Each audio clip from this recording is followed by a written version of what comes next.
at this point, we would like to welcome our great youth leader, Ms. Faatiha Aayat, who is a child's rights activist and climate campaigner, to come and speak to us.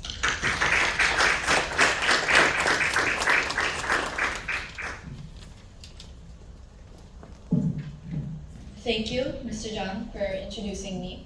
While we find ourselves here today to celebrate the proclamation of the United Nations Day, I consider myself as a privileged girl, as I arrived here directly from school and will return to my school right after this event.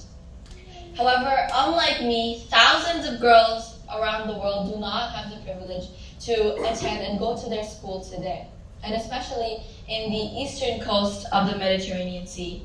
They are facing a humanitarian crisis of epic proportions, one that should enrage the conscience of the world leaders present here today and the global citizens watching this call to action speech on social media. Dear ladies and gentlemen, this ongoing confrontation has taken a devastating toll on innocent women, children, and families. And let me be more precise and particular. This is not the time to assign the blame to one side or the other. Rather, this is the time to recognize the immense sufferings that this protracted conflict has inflicted upon those civilians who neither initiated it nor ignited it. We are witnessing a severely dense population living in a small, open-air prison for decades with restrictions on their freedom of movement, access to food, clean water, and even life-saving medical supplies. The scars left on them by multiple encounters since World War II are not just physical, but emotional and psychological as well. Their towns have been invaded, cities have been destroyed, homes have been bulldozed, hospitals have been attacked, holy places have been vandalized, schools have been demolished. Generations after generations have grown up in degrading, inhuman, and cruel clouds. It's the high time to present to them with an independent sunshine, a dignified rainbow. Having Her Excellency Ms. Pauline Eluere from the United Nations High Commission for Refugees present here today, I want to remind ourselves that we must not overlook these people who are refugees to their own homeland. We must not forget these people who have been subjected to constant airstrikes, even on schools and hospitals, living in apprehension for their own lives and lives of their loved ones.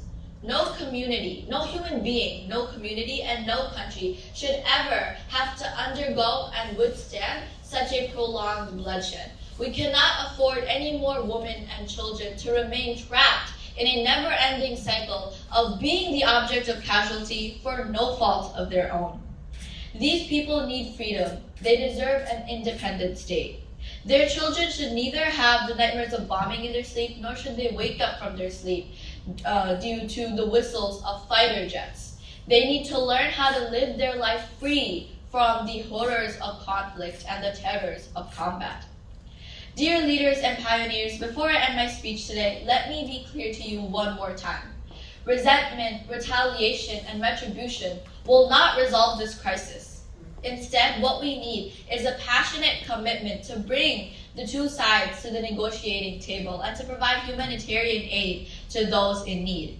It's our collective responsibility to demand an immediate ceasefire, a dialogue that will promote lasting peace and the reconstruction of this shattered land.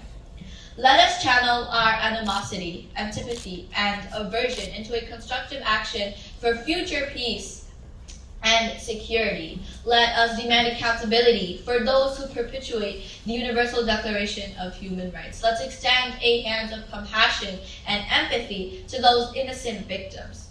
Recognition from the United Nations as an independent country can only bring sustainable peace and enduring happiness to the inhabitants of this particular land.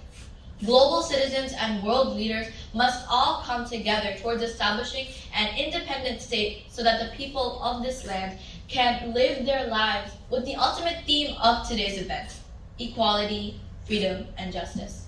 So my call to action today is very simple.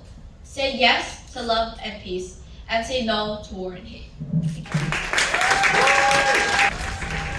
Wasn't that amazing?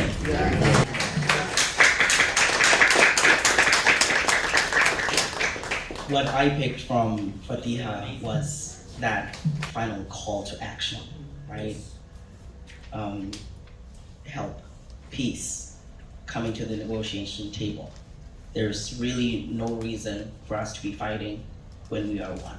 So thank you so much, Faatiha.